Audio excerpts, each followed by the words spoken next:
د یو هېواد ټرافیک په څلور ډوله تنظیمیږي چې عبارت دی د پولیس ټرافیک څخه لکه ما چې ویني. اول تنظیم د پولیس ټرافیک په لاس دی.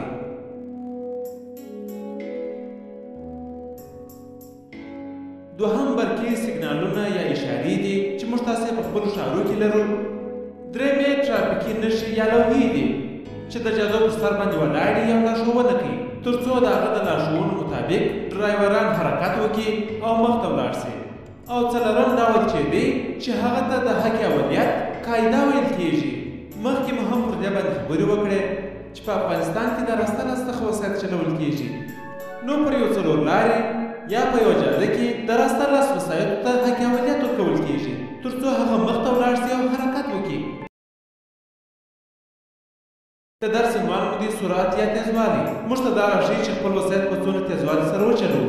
په دې کې ټول وسایط حساب دي. هر وسایط چې دی هغه راښیي. یعنې قانون وایي چې تاسو باید په هر حالت کې پر خپلو وسایطو باندې حاکمیت ولرئ. یعنې خپلو وسایطو ته دومره تیزوالی ورکړئ چې په هر حالت کې تاسو کنټرولولی شئ او ستاسو د کنټرول څخه ونوځي. د ټرافیکو قانون د هر ځای دپاره د تیزوالي اندازه ښودلې ده چې تاسو په ښار کې په څونه سرعت ولاړ شئ، د ښار څخه د باندې په څونه سرعت ولاړ شئ. په ډېرو ځایو کې ټرافیکو خپلې لوحې په دې مخ موښلولي دي چې تاسو ته د سرعت اندازه در وښیي. که تاسو چیرې د هغه اندازې څخه کم یا تیز ولاړ شئ نو په جاده کې به حتما د مشکل سره مخامخ شئ. یعنې که یو ځای لوحه موښتې چې په ساعت کې 80 کیلومتره ولاړ شئ او تاسو تر هغه تیز ولاړ شئ نو د قانون څخه مو سرغړونه کړې ده. نو سیمې او جادې ته په کتو ټرافیکو د سرعت خپله اندازه ښودلې ده.